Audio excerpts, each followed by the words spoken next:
Billionaire catches homeless boy dancing with his paralyzed daughter. A barefoot, hungry boy slipped through the gates of a mansion and saw the billionaire's daughter sitting in silence, her face clouded with sadness. Then he did something no one expected. He began to dance, not for money, not for food, but simply to make her smile. What happened next would change all of their lives forever. Richard Lawson was one of the wealthiest men in the city. His empire spanned oil, real estate, and shipping, earning him the nickname, the Golden Touch, because everything he invested in turned to success. Yet behind the high walls of his Banana Island mansion, his greatest struggle was not business. It was the silence of a daughter whose laughter he longed to hear again. His only daughter, Amanda, once a bright, lively 8-year-old, had been left paralyzed after the tragic car accident that also claimed the life of his beloved wife, Elizabeth. Once, her laughter rang through the house like music. Once, she ran through the gardens chasing butterflies. But now, she sat quietly in her wheelchair, staring out the window. Her spirit dimmed. At first, Richard tried to fight it with his wealth. He flew her to India for surgery, to Germany for therapy, to the US for advanced treatment. Every attempt ended in the same crushing disappointment. Amanda's smile faded. Her laughter disappeared. She rarely left her room except when her nanny rolled her into the garden. Richard, though proud and cold before the world, felt his heart breaking each day. He saw her staring blankly into the distance. But one hot afternoon, something unexpected happened. Amanda sat quietly in the garden, her eyes fixed on the gate beyond, lost in thought. She noticed movement in the corner of her eye. A boy, barefoot and ragged, slipped quietly through a small space by the hedge. His shirt was torn, his shorts too big for his thin frame. His hair was messy, his knees bruised from life on the streets. But when he looked at Amanda, his eyes sparkled with mischief. Then, without a word, he began to dance. Not a professional dance, not the kind you saw in videos or on TV. His steps were exaggerated and funny. His arms swung like a clown's, his body twisting and spinning in ways that made him look ridiculous. At first, Amanda just blinked. Then a small giggle escaped her lips.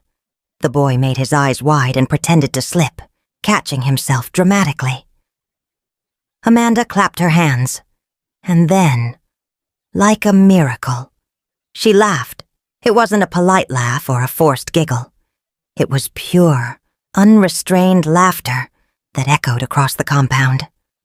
The boy grinned and danced harder, spinning, hopping, rolling on the grass like a performer on stage. Amanda's laughter grew louder. His name was Cola. At least, that's the name he gave when people asked. Nobody knew his full story because he rarely spoke about it. What people in the neighborhood did know was that Cola had no home. Some nights he slept under the bridge near the bus park. Other nights he found corners of unfinished buildings where he could hide. He had no parents anyone had seen, no siblings, and no bed except the hard concrete floor. Cola had one thing that kept him alive, his joy. When hunger was strong and sleep would not come, he danced. When drivers shouted at him for begging at the traffic lights, he danced. He danced for strangers on the street, and sometimes they gave him a few coins. Dancing made him feel alive. It gave him joy, even in his suffering. His movements were his voice, his shield, his way of escaping the pain of being unwanted. That afternoon, Cola was wandering past the millionaire's mansion. He peered through a small hole in the gate and saw Amanda sitting quietly nearby. Her small face rested on the arm of her wheelchair, her eyes fixed sadly on the ground. Something moved inside Cola. He thought, I know what sadness feels like. But if I dance for her, maybe I can make her smile. Maybe, just maybe, I can chase her sadness away. So Cola slipped quietly through the hedge and stepped into the garden. He began to dance, pulling silly faces and twisting his body in ridiculous, exaggerated moves.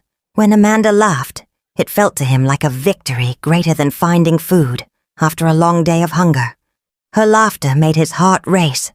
He danced harder, wilder, each clap and giggle from her giving him new energy.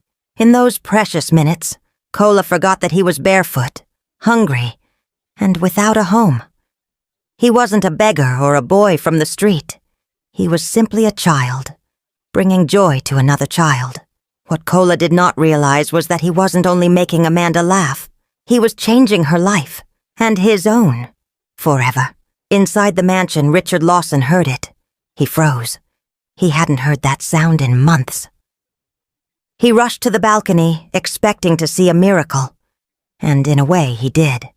His daughter was laughing, clapping, her eyes alive again. And the source of her joy was not medicine, not therapy, not money. It was a homeless boy, dancing barefoot in his compound. From the balcony, Richard Lawson's first reaction was anger. How had this ragged street boy entered his compound? Where were the guards? What if he was dangerous? Richard's fists clenched. He almost called out, ready to send the boy away immediately. But then he saw Amanda. Her cheeks were flushed with excitement. Her arms were moving, clapping with strength he hadn't seen in months. Her back, usually slouched, was upright, and her laughter, loud, uncontrolled, full of life, filled the air. Richard froze in his tracks.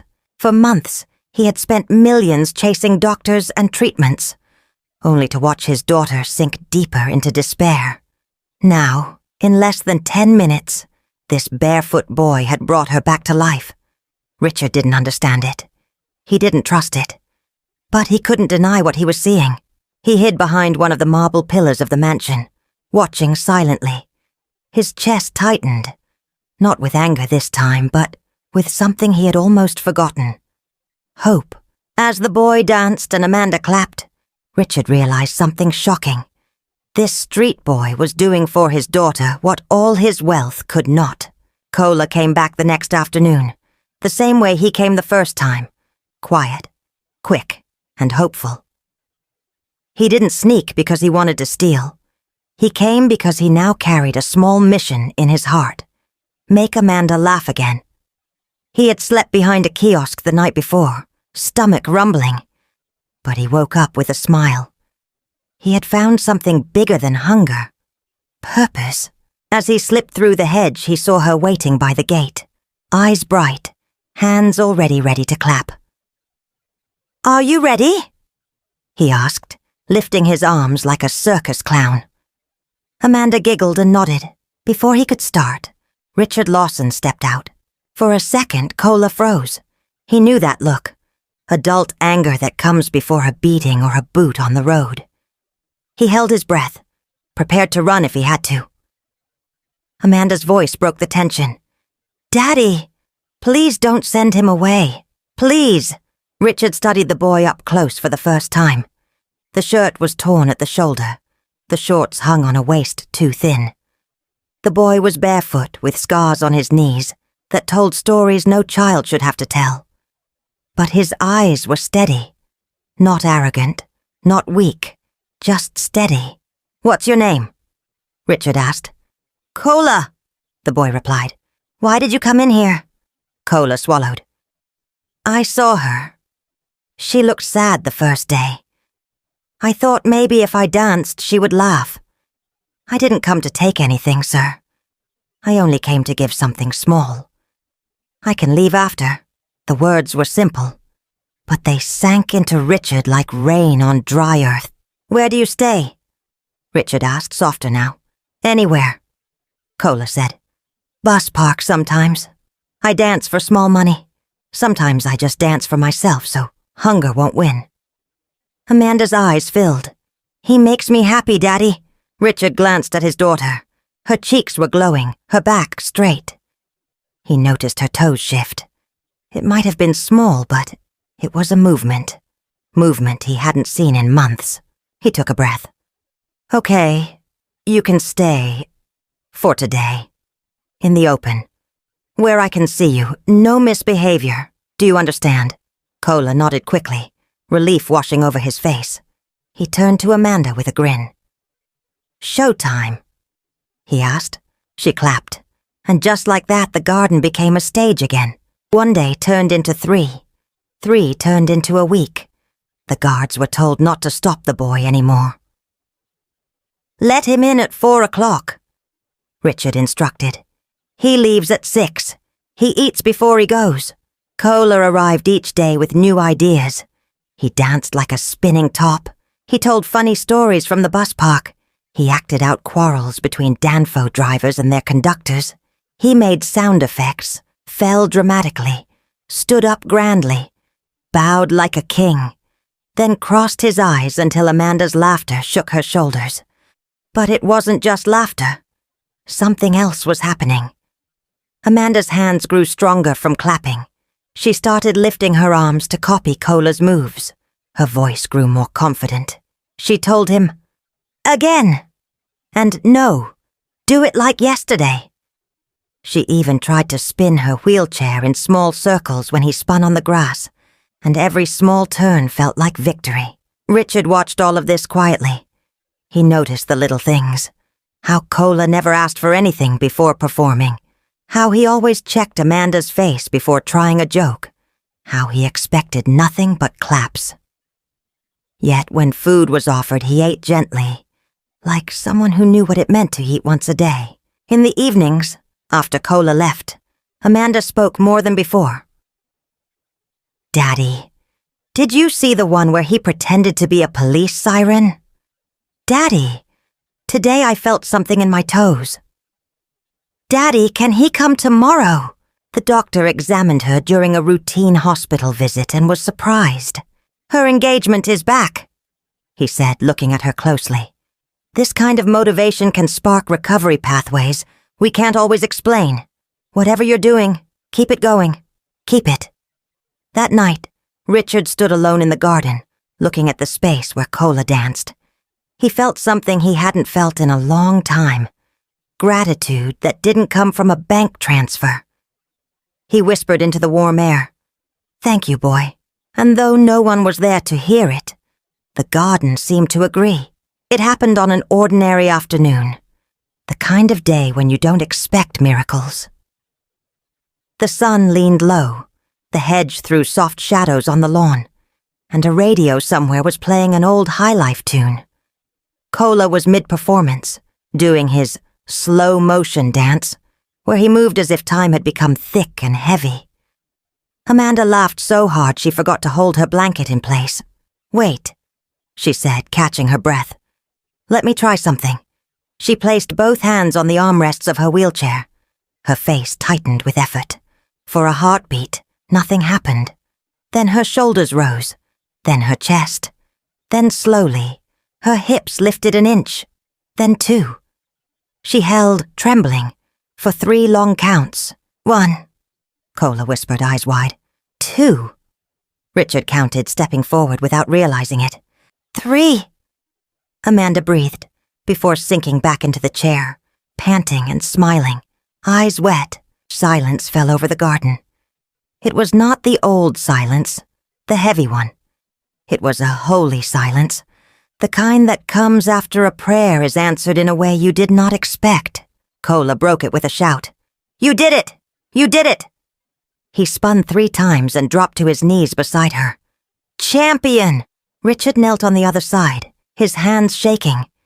He touched his daughter's forehead lightly.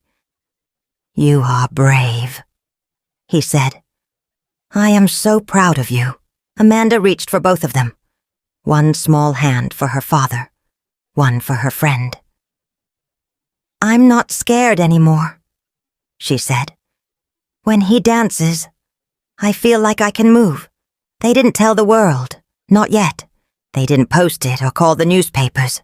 They simply kept going. More laughter, more practice, more tiny movements that added up to something big. That night, Richard couldn't sleep. He walked the long hallways of his mansion, his footsteps echoing against the marble floors. He thought of his daughter, her bright eyes when Cola entered, her stronger voice when she called out for him. Then he thought of his pride, his image, his name. It was a battle inside his chest, between pride and love, between what the world expected and what his heart was telling him. By dawn, Richard realized something. Reputation couldn't heal his daughter. Money hadn't saved her laughter. But Cola, a boy with nothing, had given Amanda hope. For the first time, Richard admitted to himself, maybe wealth isn't the highest power. Maybe kindness is. One Saturday afternoon, Richard called Cola to sit with him in the garden. For the first time, the boy wasn't asked to dance. He was asked to talk. "Tell me about yourself," Richard said. Cola hesitated. Nobody ever asked about him. People only saw his dirty clothes and waved him off. But Richard's eyes were serious, almost gentle. "I don't know where I was born," Cola began softly. "My mother died when I was little. My father left. Some women at the market gave me food sometimes, but when I got older they stopped. So I stayed with other boys at the bus station. We sleep under the bridge or in shops if they're empty." Richard listened, his chest tightening. "Why do you dance?" he asked. Cola smiled faintly. "When you're hungry, your body feels heavy. If you just sit, the hunger wins. But if you move, if you dance, it feels lighter.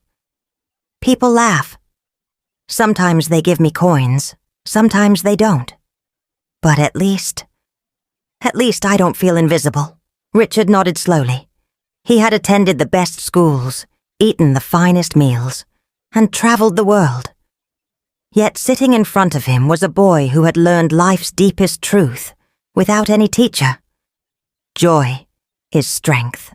"From today," Richard said firmly, "you are not invisible anymore. You are part of this house." Cola blinked, unsure if he had heard correctly. But when Amanda wheeled herself closer and grabbed his hand, smiling wide, he realized he was no longer just a boy of the streets. He was becoming family. The true turning point came one afternoon that began like any other. The sun was warm, the flowers in the garden swayed gently, and Cola was doing his playful, robot dance, while Amanda clapped. "I want to try standing!" she shouted suddenly, surprising even herself. Cola stopped mid-move. "What?" "I mean it," she insisted, her voice strong. Richard, sitting nearby, tensed. He didn't want her to strain, but he also knew he couldn't hold her back. Amanda placed her hands on her wheelchair handles. Her arms shook, but she didn't stop. She pushed hard, her face scrunching in effort. Slowly, painfully, she rose.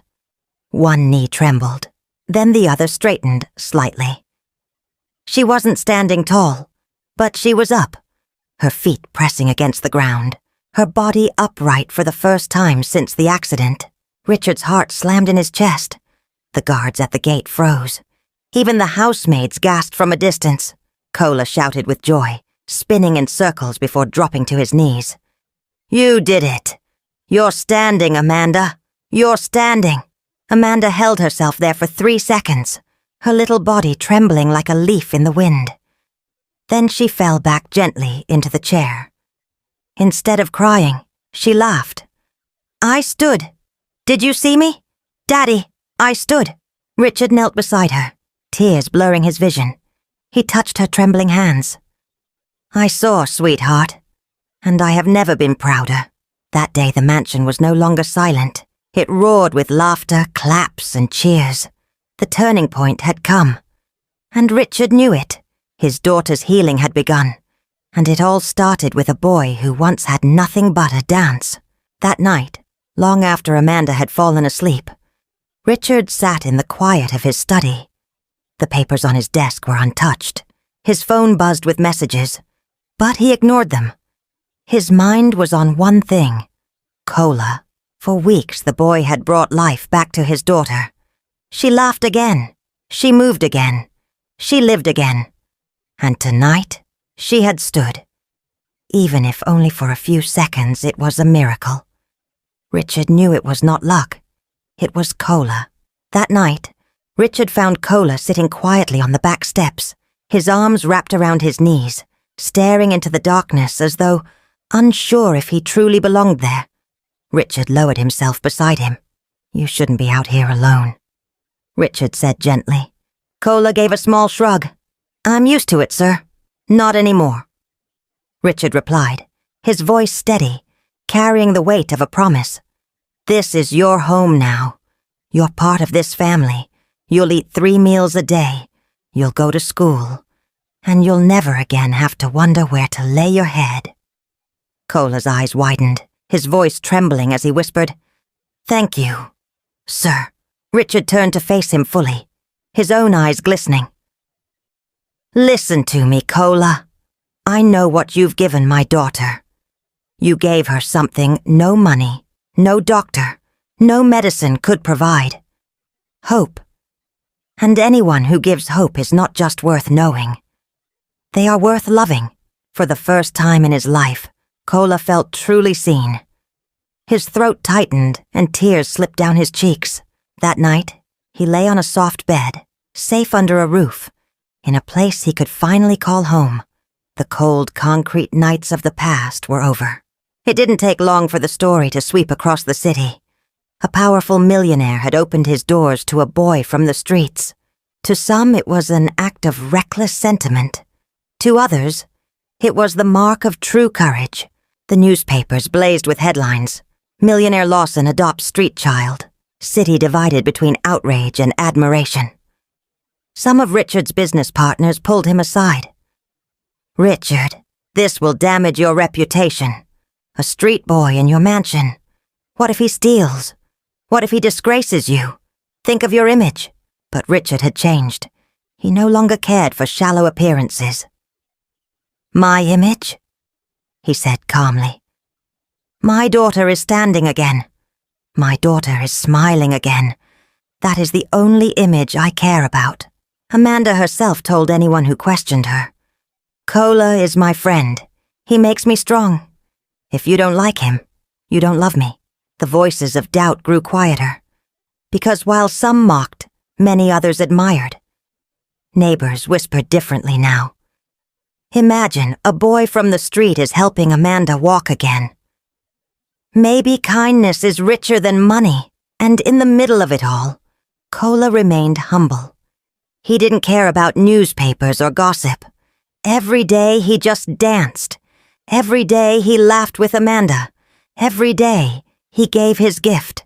The mansion that once echoed with silence was now filled with life. Mornings started with Amanda calling out for Kola. Afternoons were filled with laughter as he performed his silly routines. Evenings ended with shared meals, where Amanda teased her father for smiling more often than before. Slowly, Amanda's therapy improved. With Kola cheering beside her, she walked small steps, then longer ones. She still used her wheelchair at times, but fear no longer controlled her. She was living again. Richard, too, transformed. He was no longer just a millionaire chasing business deals. He was a father rediscovering joy. And with Kola, he found himself acting like a father again, guiding, teaching, protecting. One day Amanda looked at Kola and whispered, "Now I'm not alone anymore. I have a brother." Richard laughed, but inside his heart swelled with pride. For the first time in years, his house was no longer just a mansion. It was a home. One evening, as the sun painted the city sky in gold and crimson, Richard stood in the garden watching Amanda take careful steps, with Kola holding her hand. The sound of her laughter, mixed with Kola's playful shouts, filled the air. In that moment, Richard understood something he had never truly known. Money was useful, yes, but true wealth was not in bank accounts or business deals. True wealth was in the laughter of his daughter, in the courage of a boy who refused to be broken by the streets, in the love that bound them all together. He whispered to himself, "I thought I had everything, but I had nothing until I met this boy." From that day, Richard Lawson became known not just as a wealthy man, but as a man of heart. Kola was no longer the homeless boy. He was part of the Lawson family. and Amanda's story became a beacon of hope for families everywhere. That sometimes the cure we need does not come from medicine or money, but from love, kindness, and unexpected friendship.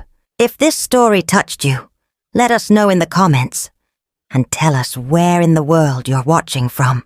Don't forget to subscribe to Folktales by Olivia for more emotional, dramatic, and unforgettable stories.